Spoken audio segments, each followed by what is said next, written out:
நான் 1000 கிக்கை ஒரு தடவை ப்ராக்டிஸ் பண்ணவனை விட ஒரே ஒரு கிக்கை 1000 டைம்ஸ் ப்ராக்டிஸ் பண்ணவனை பார்த்து ரொம்பவே பயப்படுவேன்.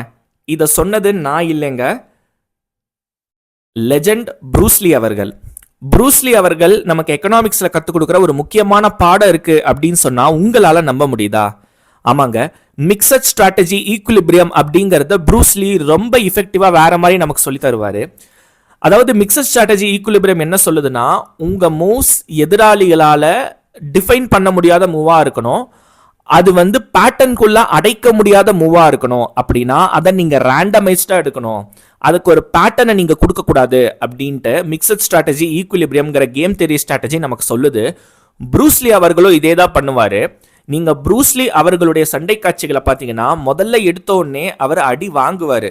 இது படத்துல விறுவிறுப்பு தன்மை அதிகரிக்கிறதுக்கு கிடையாது, அவர் அடி வாங்கிறது அப்படிங்கிறது அந்த எதிர்த்தரப்பு சண்டைக்காரரோட பேட்டர்னை அப்சர்வ் பண்ணுறதுக்கு. ஓகே, இவன் எந்த கிக் அடிக்கிறான், இவன் எப்படி பஞ்ச் பண்ணுறான், இவன் எந்த சைடு இவனோட ஸ்ட்ரென்த்து, இவனுக்கு எந்த சைடு வீக்னஸ் அப்படிங்கிறத எல்லாமே பயங்கரமாக கணிச்சு அதுக்கப்புறம் தன்னுடைய ஒரு ஃப்ளெக்சிபிள் டெக்னிக்கை வச்சு அவனை வீழ்த்துவார்.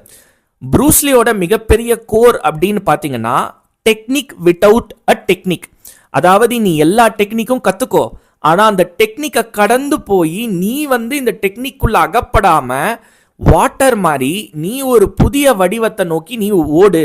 அதாவது குங்ஃபு அப்படிங்கிற கலை வடிவம் அல்லது தற்காப்புங்கிற கலை வடிவம் உங்களை நீங்களே எக்ஸ்பிரஸ் பண்ணிக்கிறதுக்கு தான், அதுக்கு தான் இந்த கலை வடிவம், அதுக்கு இது ஒரு டூல். அப்போ அந்த டூலாக இதை பயன்படுத்தணும்னா நீங்கள் இத்தனை விதமான டெக்னிக்ஸை தாண்டி நீங்கள் வாட்டராக இருக்கணும், நீங்கள் நீராக மாறணும். நீராக மாறினா நீங்கள் குடுவைக்குள்ளேயும் இருக்கலாம், நீங்கள் ஒரு டம்ளர்லேயும் இருக்கலாம், நீங்கள் ஒரு ட்ரம்லேயும் இருக்கலாம்.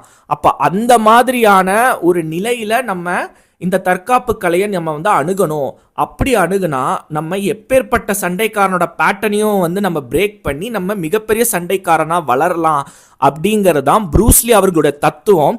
இந்த தத்துவம் நமக்கு, இந்த ஃபிலாசபி நமக்கு இந்த மிக்சட் ஸ்ட்ராட்டஜி ஈக்குலிபிரியத்தோட ஒரு கோரை சொல்லுது. ஏன்னா இன்னைக்கு நம்ம வாட்டராக நம்ம மாறுறோமோ அந்த நேரத்தில் நம்ம மூவ்ஸ் ரொம்ப ரேண்டமாக இருக்கும்.